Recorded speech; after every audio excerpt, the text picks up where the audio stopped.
Long ago, in a quiet valley, a peaceful village snuggled against a giant, whispering forest. At the very edge of the village lived a kind woodcarver named Thomas and his loving wife, Alara. Inside, their home was warm and cozy, but their hearts were filled with a quiet sadness. More than anything, Thomas and Alara wanted to have a child. Their cottage stood near a very high, mysterious stone wall, covered in ivy. Behind the wall was a magic garden, owned by a woman named Dame Gothel. Some said Gothel was a healer, others said she was a powerful, dark sorceress. No one ever dared to go into her garden. The high wall had no gate and no door. The villagers all stayed far away, afraid of the woman who lived there. Thomas and Alara paid no mind to the garden, and focused on their own quiet life. Then, after many years, their wish came true. Alara was going to have a baby. The little cottage was finally filled with happiness and excited plans. But their joy did not last long.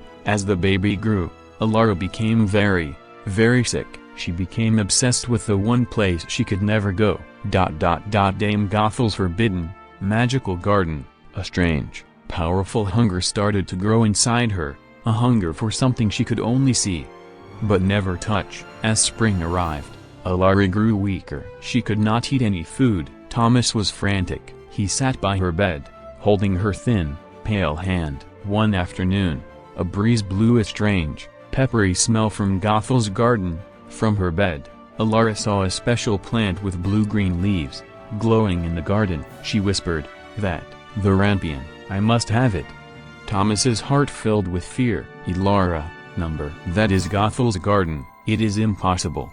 But it was more than a wish. It was a painful, magical craving. "It's for the child," she cried. "I feel like I will die if I do not taste it. Please, Thomas, just one bite. I am fading away." He knew she was telling the truth. This was a matter of life and death. His love for his wife was stronger than his fear of the sorceress. He knew what he had to do. That night, under a tiny sliver of moon, Thomas kissed his wife goodbye and ran toward the silent, terrifying wall. The wall was high and the stones were cold and slick with moss. He pulled himself up, his heart pounding with fear. The garden was dark and silent. He dropped onto the soft moss below. The garden felt strange and full of power. He felt tiny, like he was in a giant's church. He had to be fast. He found it, the rampion, glowing with a soft, blue-green light. His hands trembled as he pulled his knife. "Forgive me," he whispered. He quickly cut a small handful and stuffed it into his bag. Every nerve screamed at him to run. He scrambled back to the wall and climbed out. He ran home, bolted the door, and gave the herb to Alara. She ate the leaves quickly. The magic worked almost instantly. Her eyes grew bright, and she gave him a true, healthy smile. Thomas cried with relief. For a month, their life was happy and normal again. But then, the magic of the rampion faded. The terrible sickness returned. This time, even worse than before. Alara grabbed his arm. "More," she begged. "I need more. Please, Thomas. Just one last time." Thomas's heart filled with dread. He knew going back was a trap.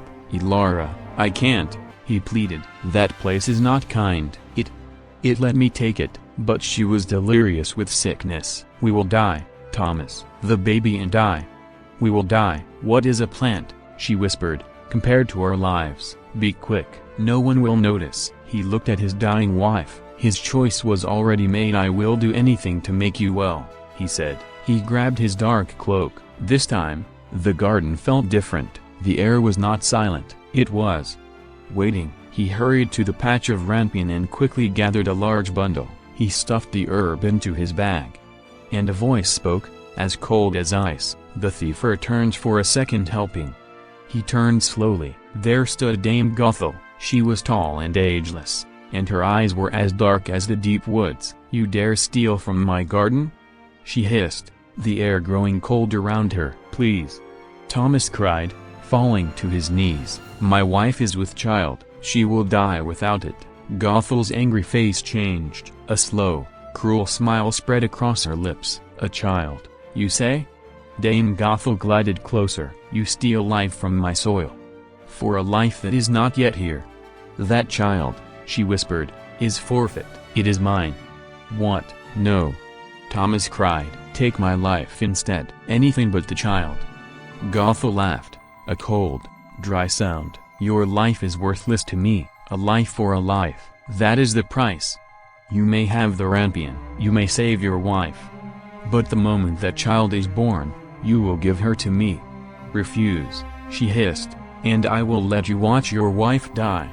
Thomas was trapped. He saw Ilara, pale and dying in his mind. He slumped in defeat. Yes, he choked. Yes, just let her live. Gothel vanished into the shadows. Thomas stumbled home, a hollow, broken man. He gave Ilara the rampion, and she was healed. But this time, when she smiled, Thomas could only weep. When their baby girl was born, she was beautiful, with hair like spun gold. For one perfect day, they held her and loved her. Then, as the sun set, the cottage door blew open. Dame Gothel was there. The price is due, she said. She took the baby from Ilara's arms. Gothel named the baby Rapunzel, and took her deep into the forest, to a tall, lonely tower. With no stairs, and no door, the tower was Rapunzel's entire world. She grew up seeing only its 4 stone walls. Dame Gothel was her only visitor. She was the only mother Rapunzel ever knew. Gothel brought her books, and paints, and fine silk dresses, but she warned Rapunzel about the world outside. It is a cruel, selfish place, my flower. People will want to hurt you, she said. They will want to steal your gift. Rapunzel's hair was magic. It kept Gothel from ever growing old. The years passed. Rapunzel grew into a beautiful young woman, with kind, curious eyes. Her hair grew longer and longer, until it was over 70 feet long. It was her mother's ladder. Each day, Gothel would call from the ground, Rapunzel, Rapunzel, let down your hair to me. And Rapunzel would tie her long, golden braid to a hook and let it fall. The long, golden hair would cascade down the side of the stone tower. But Rapunzel's heart was restless. She painted the walls with places she wanted to see, and she began to sing, pouring all her secret dreams into her music. Is there a life beyond this stone? A world that I can call my own? Oh, when will my world truly begin? Her voice was so pure, it traveled on the wind, out of the forest. Where young Prince, lost on his horse, stopped to listen. Prince Alaric loved adventure. He was lost, but he was not afraid. Then he heard it, a voice so beautiful and so sad, it stopped him in his tracks. He had to find the singer. He pushed his horse through the thick brambles. The song led him to a hidden clearing, and there, he saw the impossible tower. He hid his horse and ducked behind a large boulder, his mind racing. Was it a prison? He decided to wait. As the sun began to set, the woman in the dark robe arrived. Alaric watched in shock as she stood at the bottom and called out, Rapunzel, Rapunzel, let down your hair to me. To his amazement, a massive, shimmering rope of pure gold fell from the window. The old woman grabbed the hair and climbed up, disappearing inside. Alaric's mind reeled. He had stumbled upon a powerful, terrible secret. He knew he could not leave. He had to know who the singer was. He returned the next day. After he watched the old woman leave, Alaric stepped into the clearing. Rapunzel, Rapunzel, let down your hair to me. High above, the singing stopped. There was a long, scary silence. Then, slowly, the magnificent golden braid began to fall down the tower wall. He grabbed the hair. It felt warm, like it was alive. He began to climb. He pulled himself over the windowsill and into the room. Please, Alaric said, holding his hands up. I won't hurt you. I'm Alaric. Who are you? She whispered. Are you one of the wicked men Mother warned me about? No, I swear I'm not. I heard your song. It led me here. He looked at the amazing paintings on the walls. You did all this? Slowly, Rapunzel lowered the book. Her curiosity was stronger than her fear. You heard my song? She asked, stepping out of the shadows. He smiled. I've never seen anyone so radiant.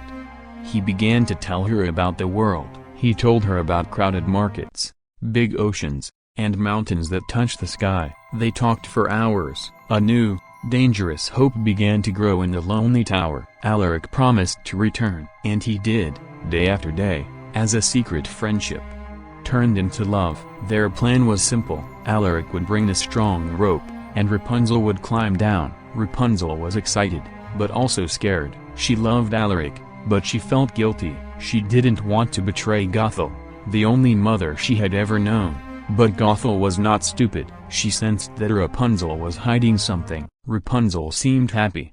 A secret happiness that did not include her mother. One afternoon, Gothel arrived just before Alaric was supposed to come. Rapunzel was so lost in her daydream, she didn't hear Gothel's call. Startled, she hurried and let down her hair. "Mother, you are pulling so hard today." And then, the words slipped out, "You are so much heavier than Prince Alaric." The room went deathly cold. Gothel stood up, her face a mask of pure fury. "What did you say?" Gothel shrieked. "Foolish, ungrateful child. You have ruined everything." In a jealous rage, she grabbed a pair of scissors and cut. Rapunzel screamed as her beautiful, magical hair fell to the floor, turning a dull brown. Gothel grabbed Rapunzel's arm and used her dark magic to banish her, far, far away, to a lonely, burning hot desert. Her betrayal complete, Gothel stood in the tower, clutching the long, severed golden braid. She anchored it to the hook and waited for the prince to call. Soon, Alaric's voice called from below, full of hope. "Rapunzel, let down your hair." Dame Gothel smirked, her heart black with hate. She threw the severed braid out the window. Alaric, suspecting nothing, grabbed the hair and began his climb. He leapt into the room. "Rapunzel, I've..." He stopped. It was not Rapunzel. There stood Gothel, dangling the cut hair. "Your little songbird has flown," she cackled, "and you will never see her again."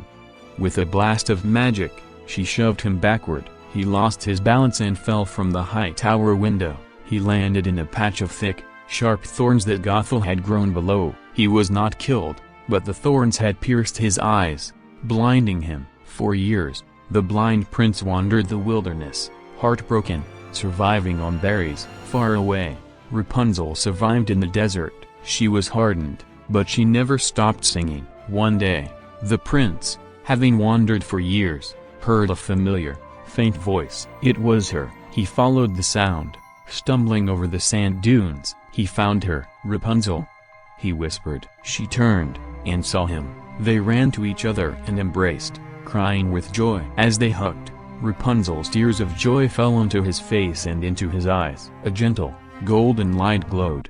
Her love and magic healed him. He could see. The first thing he saw was her face. "You saved me," he said. They returned to his kingdom, not as a prince and a princess, but as two survivors. They built a life together, filled with music, laughter, and freedom, and lived happily ever after.